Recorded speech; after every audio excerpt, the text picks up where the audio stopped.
This is the story of a man named Stanley. Stanley worked for a company in a big building where he was employee number 427.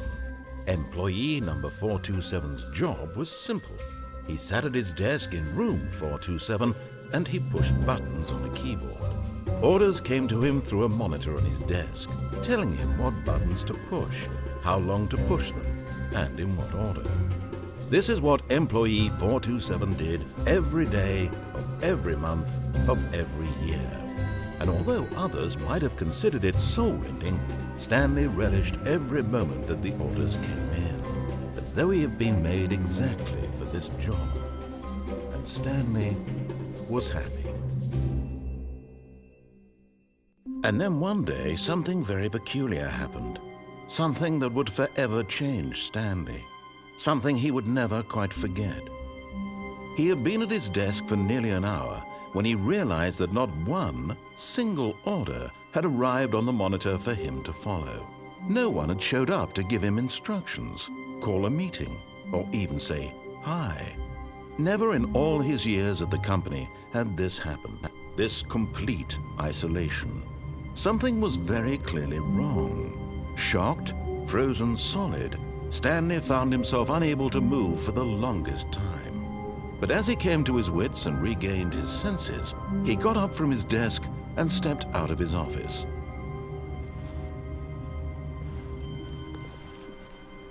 All of his co-workers were gone. What could it mean? Stanley decided to go to the meeting room. Perhaps he had simply missed a memo.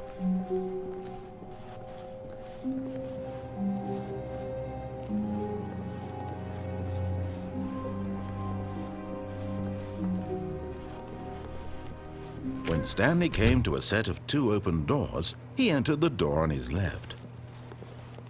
This was not the correct way to the meeting room, and Stanley knew it perfectly well. Perhaps he wanted to stop by the employee lounge first, just to admire it. Ah, yes, truly a room worth admiring. It had really been worth the detour after all, just to spend a few moments here in this immaculate, beautifully constructed room. Stanley simply stood here, drinking it all in.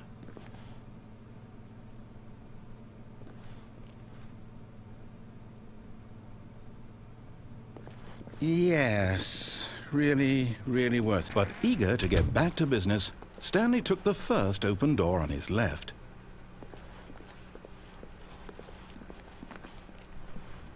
Stanley was so bad at following directions, it's incredible he wasn't fired years ago.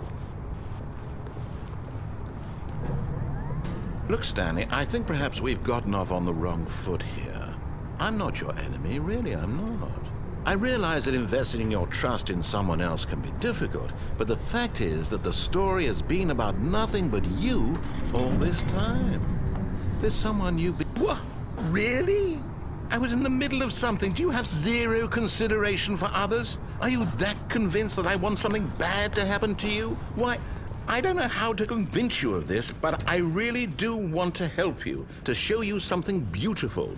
Look, let me prove it. Let me prove that I'm on your side. Give me a chance. Now listen carefully, this is important. Stanley walked through the red door. Aha, perhaps you misunderstood. Stanley walked through the red door. I still don't think we're communicating properly. Stanley walked through the red door. All right, fine, go ahead, Stanley. You want to know so badly what's out there? You want to find out what lies at the end of this road you've chosen? Well, don't let me stop you. You see? There's nothing here. I haven't even finished building this section of the map because you were never supposed to be here in the first place. Broken rooms, exposed developer textures. Is this what you had wanted? Was it worth ruining the entire story I had written out specifically for you? Do you not think I put a lot of time into that? Because I did. And in the end, it was all for nothing. Because this is what you wanted to see. Help me here, Stanley. Help elucidate these strange and unknowable desires of yours. What would have made this game better? What did you want to see? Vehicles? Skill trees? Work with me. You've given me absolutely nothing so far. Tell you what, let me take a stab in the dark at a new design and you can give me some feedback. There we go. A third option. This already feels leaps ahead of where we were before. Go ahead, Stanley. Take it for a spin. Okay, I'm going to stop you there. Now, tell me about your experience with this new version. Would you say that the game benefited from allowing you more choices? Feel free to be honest. I'm looking for some real critical feedback here. Aha! You see, I knew I was onto something. Where do these flashes of inspiration come from? How did I know the game needed a third door? Well, it's instinct mostly, a calling in your gut. I really couldn't say where the idea came from, except that I felt it in my soul. You can't teach that, Stanley. Don't even try. Here, based on the data from your previous playthrough, I've compiled a new version. And to be perfectly candid, I think I've knocked it out of the park with this one. Let's take a look.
Now, would you say that competitive leaderboard helped you feel motivated to keep walking through doors? Again, honest answers, please. Hey, I nearly forgot. I've got a prototype of a new game I've been working on, and now would be a lovely opportunity to give it some playtesting. You wouldn't mind taking a look at it, would you? Perfect. Let me boot it up.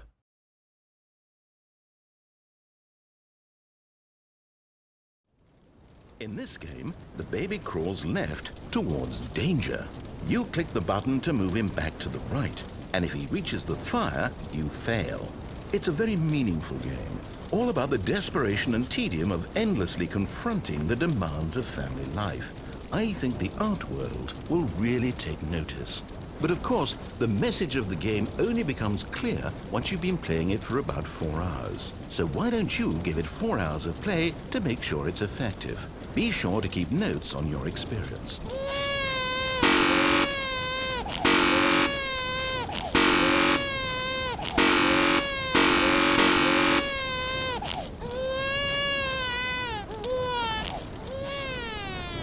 You heartless bastard. Did you do it because you hate babies or purely to spite me? Because if it's the latter, well, I don't know what to do. I'm completely out of ideas. I can't think of a single thing that might improve the experience for me. I'm not even going to try. I'm out, I'm done. It's over. Thank you for playing. Your input was extremely valuable. Oh, hey, since my game was so awful, why don't we play someone else's game, just to ease the pain? Let's see. What do we have here? Yes, this seems like it'll work. Let's give it a shot.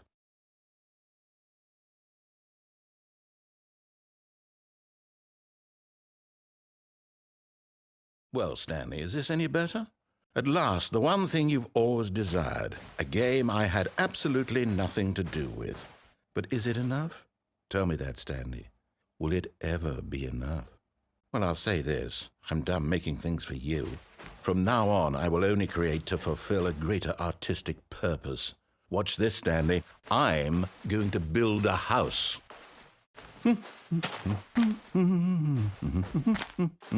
This will go here. No, here. And then...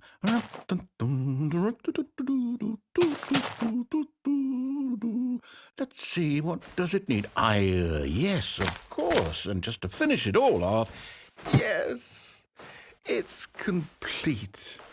I made this, Stanley. Look at it. Gaze upon my work of art and feel ashamed at your own inadequacy.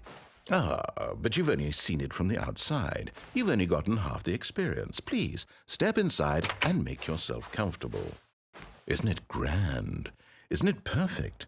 It could only be better if... Wait, that's it. We must rebuild it out of diamond. Diamond everything. Yes, yes, yes. Come along, Stanley. We have to go mining.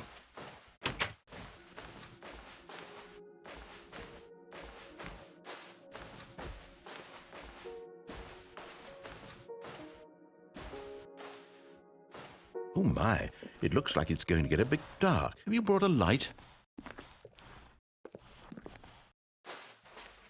Oh, no. This is far more open-ended than I had in mind. I'm looking for something more narrow and linear. Something that makes you feel utterly irrelevant. This won't do at all. 1 out of 5. Even the diamonds couldn't save this one. Okay, new game.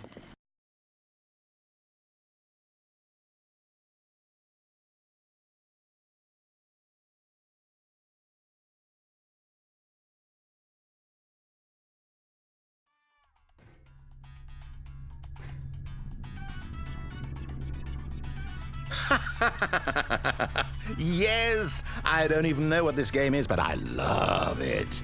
You, trapped in a glass box with no way out, listening to me talk. Oh, it's inspired. I couldn't have done it any better myself. What is this game even supposed to be? I can't figure it out. Okay, now I'm curious. Let's go find out what the hell this is.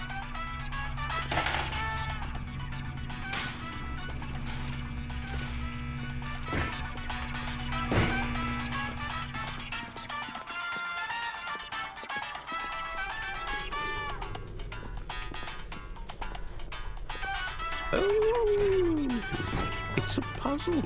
Critical thinking, Stanley. Your forte. Genius.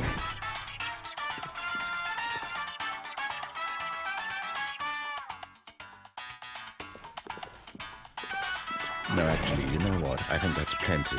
I really don't care much to see you stumble through any more of these games. And I highly doubt you're any wiser for the experience. Which is why, rather than continue to waste my time, I'm just going to leave you here. You can pretend you've beaten the game if it makes it any richer for you, but as for me, I've had enough. So, why don't you get cozy in this room, and if you have any grand revolutionary ideas for the perfect video game, you can just sit there and let it ball up inside you for all eternity. I don't need your advice. I don't need your ratings. And I certainly don't need the validation of a man whose job is to push buttons. I think I'll just go about my business, making meaningful cultural contributions to the world. And perhaps every now and then, I'll think back to a man named Stanley who was objectively wrong in every decision he ever made. The thought won't last long. Goodbye, Stanley. Good luck with your work. And I sincerely hope that everyone lives happily ever after.